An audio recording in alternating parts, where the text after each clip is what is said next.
Hi everyone, welcome to my review of The Spy Who Loved Me, the 10th Bond film in the franchise, and it's directed by Gilbert. And this is widely regarded as the best of the Roger Moore Bonds, and rightfully so. It's the only one that's respected both by critics and fans as a great action film, great spy film. While the others, either have got mixed acclaim or, are kind of bashed on in some way. It's got some of the most famous stunts, set pieces, and of course Jaws as well. The villain, the side villain. As iconic as Bond villains get, really. Revisiting this, I've not seen it for a few years. I was once again reminded how this is, one of the best Bonds, really, certainly among them. From the very opening scene, you've got some masterful action going on here, and Roger Moore, I've always felt that this is his best performance as well, not just his best film. It's just a perfect balance of all his traits, in this film. And I think he just puts the most into this one.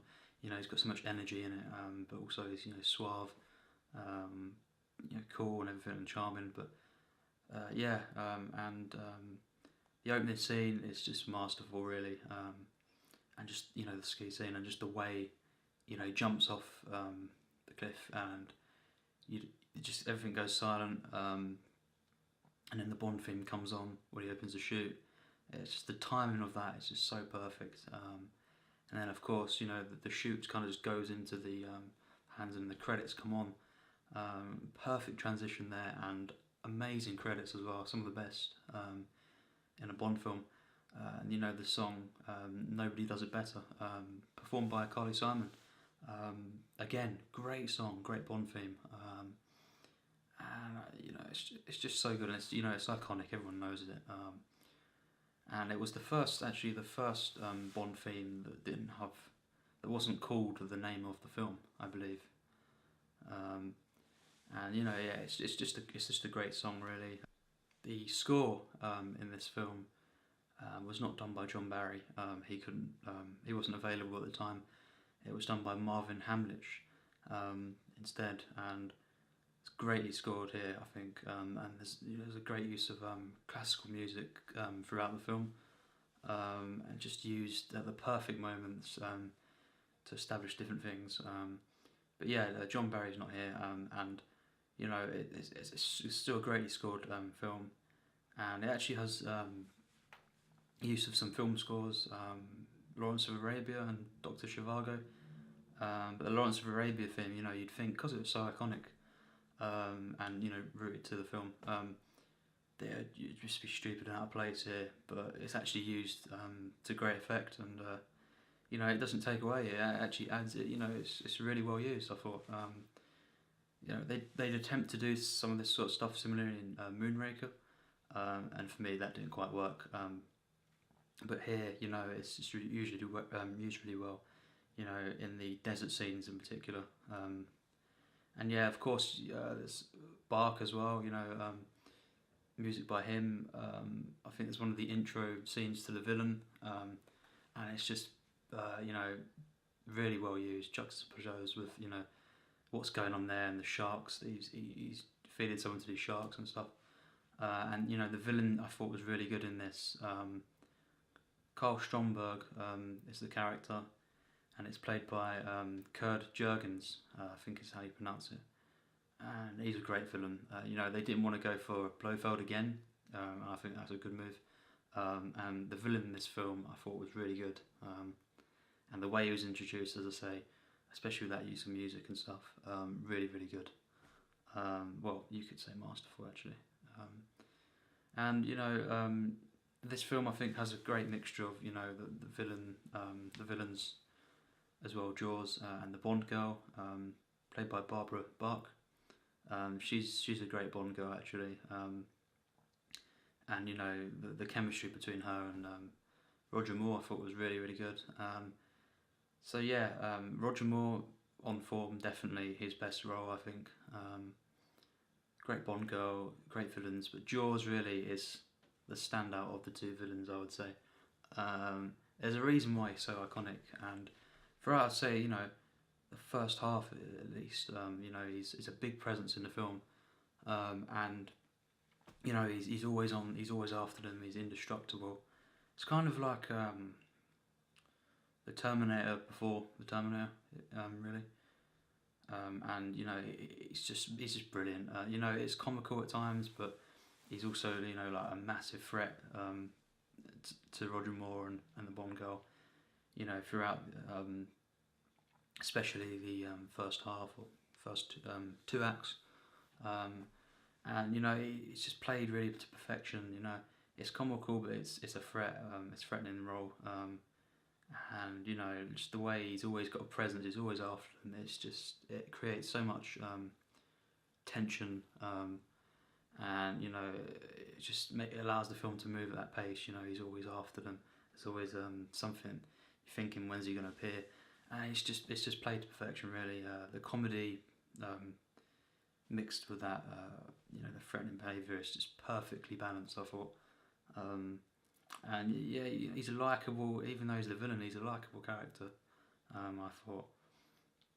And yeah, definitely, there's a reason why he's so iconic. And the main plot of this Bond film, again, it's pretty simple, but it's just basically a Royal Navy submarine. It goes missing, and it's kind of, I think it was holding these nuclear warheads.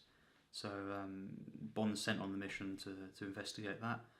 And Barbara Bach, the Bond girl, she's kind of a Soviet agent as well.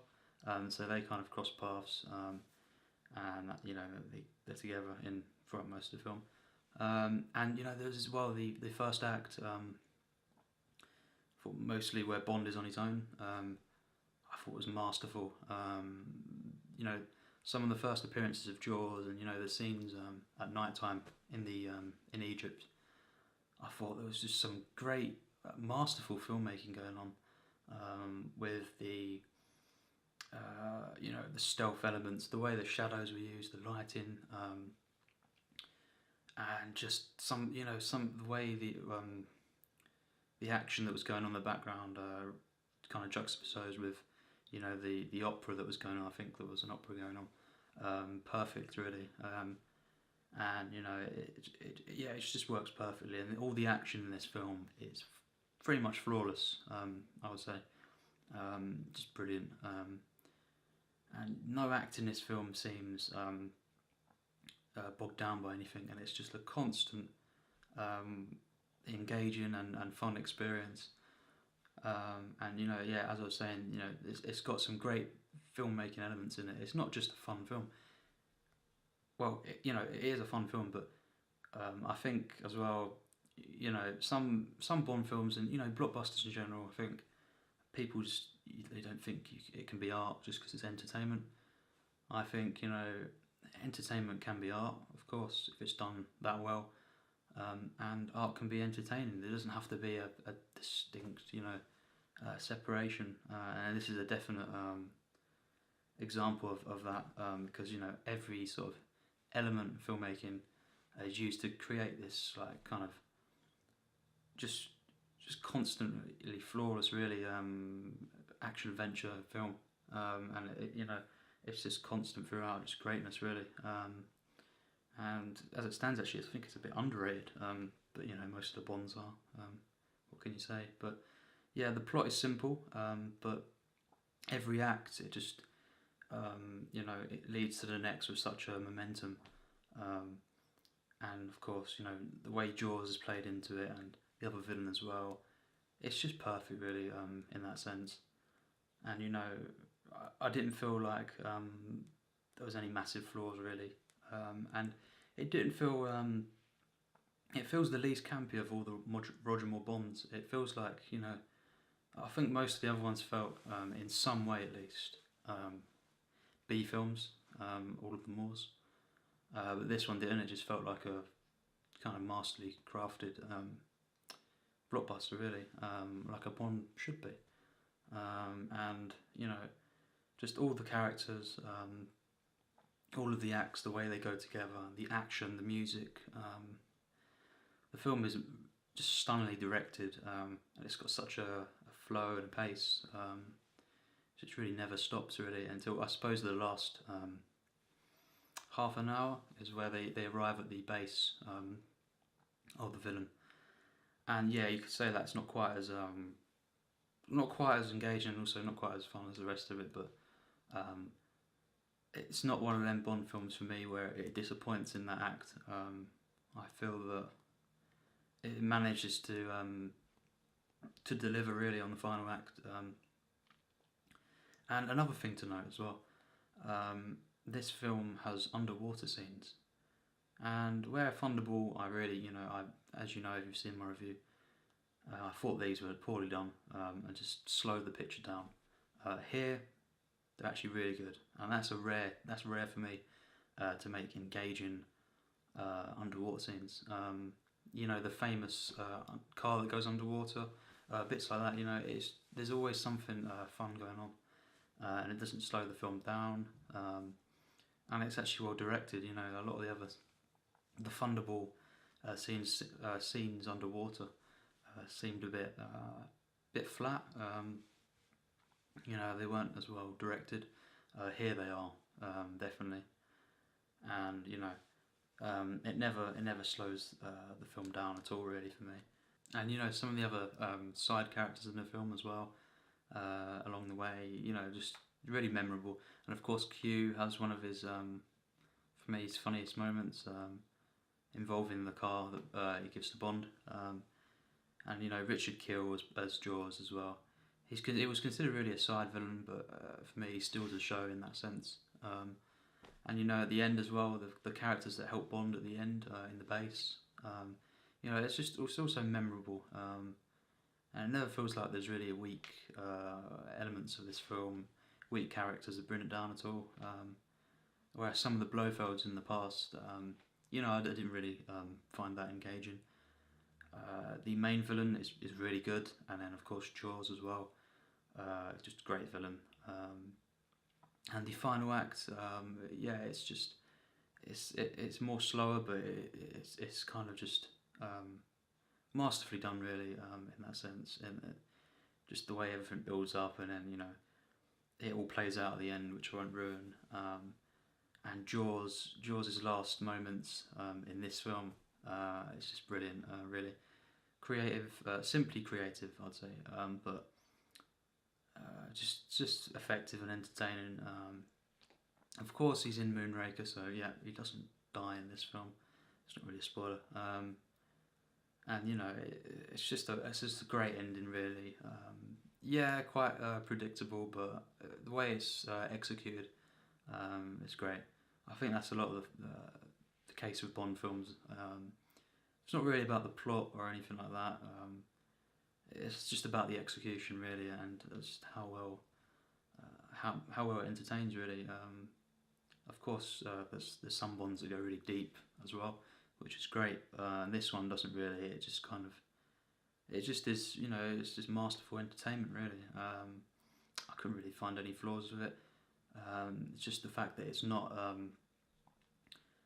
on the level of some of the other top Bonds, but it's still on its own. It's just it's a masterpiece, really, of action, of comedy, for the spy film that's trying to be, thriller.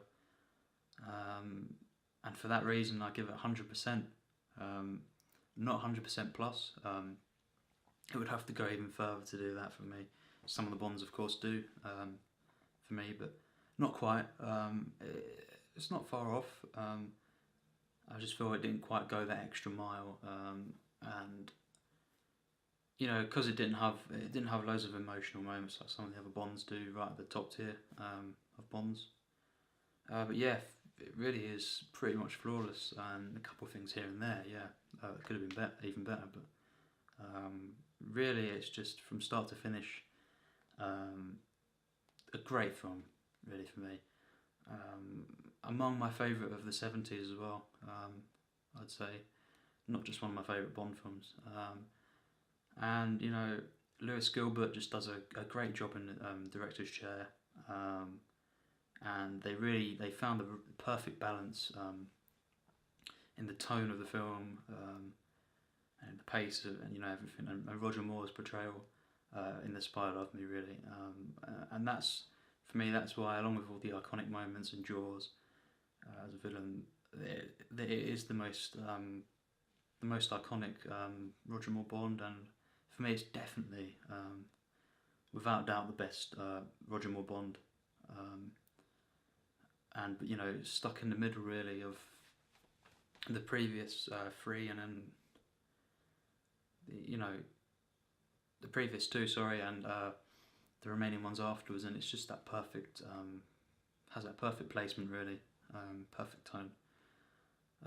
So next up will be Moonraker, which I'll say now is, it has a reputation, and it's nowhere near as good as The Spy Who Loved Me, and that is correct. But we'll see what I think of that on the next review. Thanks for watching.